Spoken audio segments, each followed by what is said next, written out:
You are sitting at a red light in an $87,000 truck. Leather seats, glowing dashboard. You sit 6 inches taller than every other car on the road, and something about that feels important. Meanwhile, your bank account has not seen 4 figures since February. Your emergency fund is a concept you read about once, and the bed of that truck has carried exactly 3 things in the last 8 months. A bag of mulch from Home Depot, your kid's bicycle, and a case of Costco water bottles. You are not a rancher. You are not a contractor. You work in a climate-controlled office where the heaviest thing you lift is a laptop bag. But somewhere between 2015 and now, the American auto industry convinced an entire generation of men that masculinity could be purchased through monthly payments on a vehicle engineered for commercial construction work. And the math behind this decision is so catastrophically bad, it makes buying lottery tickets look like a reasonable wealth-building strategy. Let's run the actual numbers. What that truck actually costs you every month. The dealer shows you one number, the monthly payment. Let's say $1,247, stretched across 84 months because apparently 7-year car loans are now a normal thing human beings agree to. But the payment is just where the bleeding starts. Your F-250 gets roughly 15 miles per gallon. A 3-year-old Toyota Camry gets 35. Driving 15,000 miles annually at current gas prices costs you $3,500 in your truck versus $1,500 in the sedan. That is an extra $167 monthly for sitting higher than everyone at the stoplight. Insurance. You are not insuring a work truck. You're insuring an $87,000 luxury asset. When the bank calculates what they lose if you total it, the number is terrifying, and your premiums reflect that. Add $60 to $80 monthly above a normal car. Tires. Those aggressive all-terrain tires that have never touched terrain cost $1,500 to $2,000 per set. A sedan's tires run $600. Amortized monthly, that is another $60 gone. Maintenance on a larger vehicle scales accordingly. Bigger engine holds more oil, bigger rotors cost more to replace. Add $100 monthly versus a normal car. Registration and property taxes in many states are calculated on vehicle value. On an $87,000 truck, that is another $80 monthly. Add it up. Your truck costs you $1,729 every single month before you put a single item in the bed. Now add the interest. Financed at current rates over 84 months, you pay roughly $14,000 in pure interest, money transferred directly to a bank for the privilege of borrowing money to buy something that immediately starts losing value the second you leave the lot.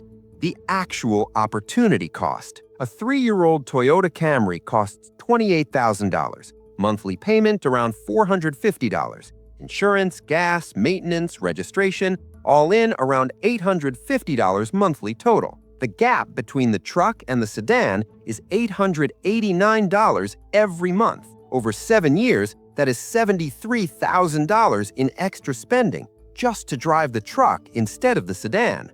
But that is not even the real cost. The real cost is what that $889 could have become. Invested monthly in a basic index fund, averaging 8% annually over 7 years, that money grows to $95,000. You could buy the boat. You could buy the lake house. You could actually become the person the truck commercial implies you already are. Instead, you're making payments on a vehicle that lost $15,000 in value the day you drove it off the lot. The ripple damage nobody talks about. The truck does not just cost money, it reorganizes your entire financial life around its existence. Mortgage lenders look at your debt-to-income ratio. They want your total monthly debt payments under 43% of gross income. That truck payment alone consumes 26% of an $85,000 salary before you even consider a mortgage. You just locked yourself out of buying a house because you needed to feel capable at the Starbucks drive-thru.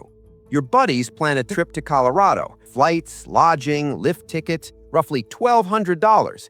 You look at your account, you just made the truck payment. You tell them you're too busy. You stay home and wash the truck in the driveway. Convincing yourself detailing is basically a hobby.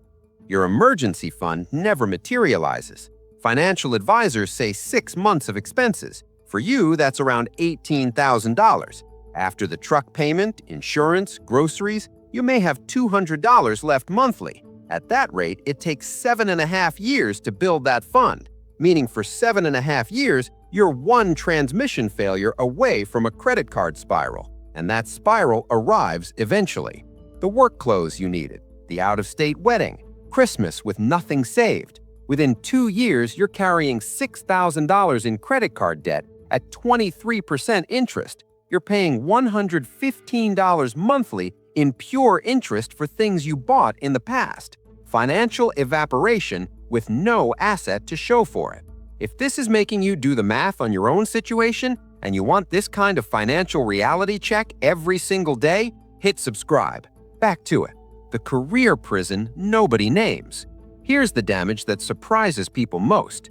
That truck payment makes you professionally risk-averse in ways you don't even notice. You can't quit the job you hate because you need the paycheck. You can't negotiate aggressively for a raise because termination is genuinely catastrophic with $1,700 in monthly vehicle costs.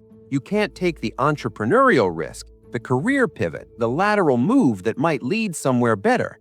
The truck has handcuffed you to stability, not comfortable stability, anxious stability. The kind where you're not building anything, you're just surviving the payment cycle. And hedonic adaptation means the truck stopped making you happy around month 3. The leather seats are just seats now. The elevated view is just your view. The thrill dissolved completely, but the payment didn't. You traded permanent financial stress for 90 days of satisfaction. That's an extraordinarily bad exchange rate, destroying the justifications. It holds its value better than a sedan. This argument sounds compelling until you look at the actual dollars. A truck might depreciate 40% over 5 years versus 55% for a sedan, but you're starting from $87,000 and $28,000 respectively.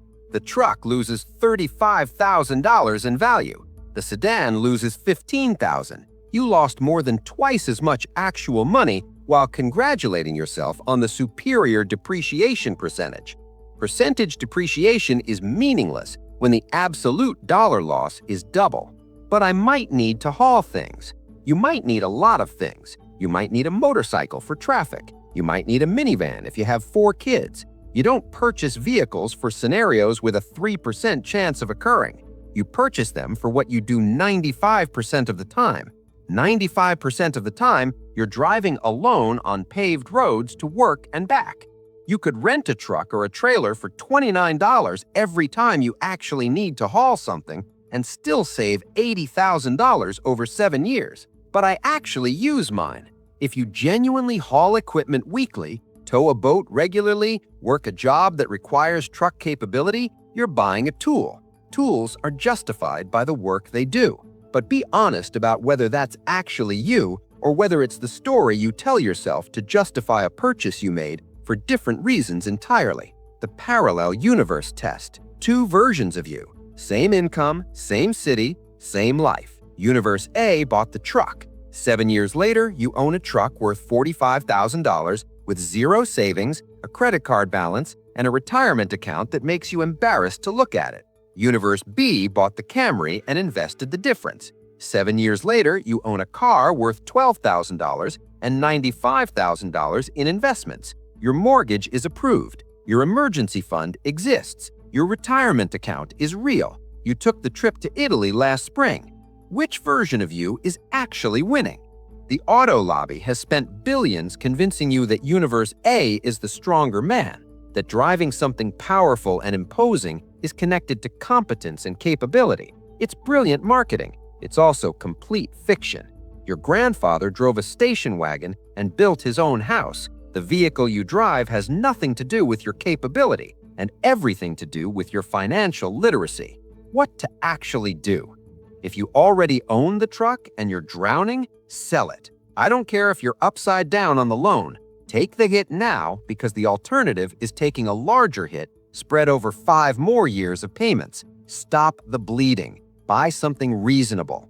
The pride you sacrifice by selling is worth less than the options you gain. If you're considering buying one, this video is the pause you needed. Go test drive the boring sedan. Sit in it. It's comfortable. It's quiet. It gets you to work. And sitting in traffic, you won't be running mental math about whether your vehicle payment is sustainable. The auto industry built an empire on converting your insecurity into monthly payments. The only way to win is to see through it clearly enough that the sales pitch stops landing. You don't need the truck. What you need is margin, options, the ability to say no to things that do not serve you, because you are not financially obligated to a 7-year payment on a depreciating asset. The boring sedan gives you all of that. The truck takes all of it away. Next time someone pulls up beside you at a red light in an $87,000 pickup headed to a desk job, you will know exactly what you were looking at. Not success, not capability, not strength. A financial prison with heated seats and a really impressive tow rating that has never once been used.